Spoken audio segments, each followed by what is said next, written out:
क्या हुआ, ग्रेजुएशन ही तो है, क्या फर्क पड़ता है।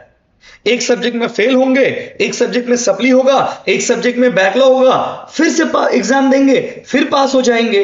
भाइयों और बहनों, ऐसा लाइन आपने अक्सर ही अपने दोस्तों में, अपने फ्रेंड सर्कल में, और हो सकता है कभी आपने खुद भी ये वर्ड्स और सेंटेंसेस यूज किए होंगे, जहां पर दोस्तों अक्सर ही स्टूडेंट ये कहता है कि एक सब्जेक्ट में फेल होंगे तो क्या ही फर्क पड़ता है, अरे ग्रेजुएशन ही तो है। भाइयों और बहनों, आज इसी चीज को क्लैरिफाई करने के लिए मैं आपके सामने लेकर के आया हूं मेरे स्क्रीन पर एक ऐसा मार्कशीट जो कहीं ना कहीं अधूरी कहानी को बयां करता है। जो मार्कशीट कहीं ना कहीं एक ऐसे सोच वाले स्टूडेंट का होगा जो शायद इनमें से ही कुछ ऐसा सोचता होगा कि क्या ही फर्क पड़ता है। भाइयों और बहनों, अगर आप किसी भी सेमेस्टर के किसी भी पेपर में आपका बैकलॉग रह जाता है और उस बैकलॉग को आप क्लियर नहीं कर पाते हो, तो आपका मार्कशीट ऐसा ही दिखता है। वो कहते हैं ना, हमारी अधूरी कहानी। दोस्तों, ये एक अधूरी कहानी का नमूना है आपके सामने। देखिए यहां पर स्टूडेंट का किस तरह का मार्कशीट है।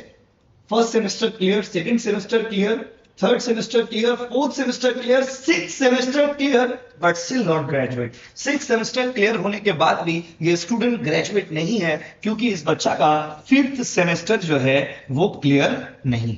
अब भाइयों और बहनों, आप ही बताइए, फिफ्थ सेमेस्टर क्लियर नहीं, तो दोस्तों मैं आप सभी से यही रिक्वेस्ट करूंगा कि प्लीज, अगर आप ग्रेजुएशन कर रहे हो इंडिया की किसी भी यूनिवर्सिटी से और कहीं से भी, अगर ग्रेजुएशन कर रहे हैं तो भले ही मार्क्स कम क्यों ना, भले आप पास मार्क्स 24 है तो भाई 25 लेके आएंगे।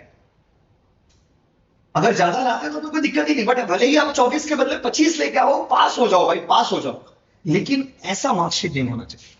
ये बहुत गलत है दोस्तों, क्योंकि अगर आपका मार्कशीट ऐसा होता है ना, तो आपका पूरा कैरियर डिस्ट्रॉय हो जाता है। आप लाइफ में आगे नहीं बढ़ पाते हो, कुछ फ्यूचर प्लान नहीं कर पाते हो अपने कैरियर से रिलेटेड। तो भाइयों और बहनों, मैं आपसे एक ही रिक्वेस्ट करूंगा कि अगर ग्रेजुएशन कर रहे हो तो भाई अच्छा मार्क्स आता है तब तो गुड है, लेकिन भाई कम से कम पास मार्क्स उठा लो। प्लीज कोशिश करो कि किसी भी हाल में भाई बैकलॉग नहीं आना चाहिए। और इस बैकलॉग के लिए आप किसे जिम्मेदार मानते हो? आपके टीचर्स को, यूनिवर्सिटी को, खुद को, या फिर अपने कॉलेज को? कमेंट करके जरूर बताइएगा, और ये वीडियो अपने सारे दोस्तों में शेयर करिएगा, क्योंकि मैं चाहता हूं कि हर एक बच्चा पास हो, ऐसा मार्कशीट किसी का भी ना हो। कमेंट करके बताना कि आपके हिसाब से कौन रिस्पॉन्सिबल है इस तरह के रिजल्ट के लिए। थैंक यू दोस्तों।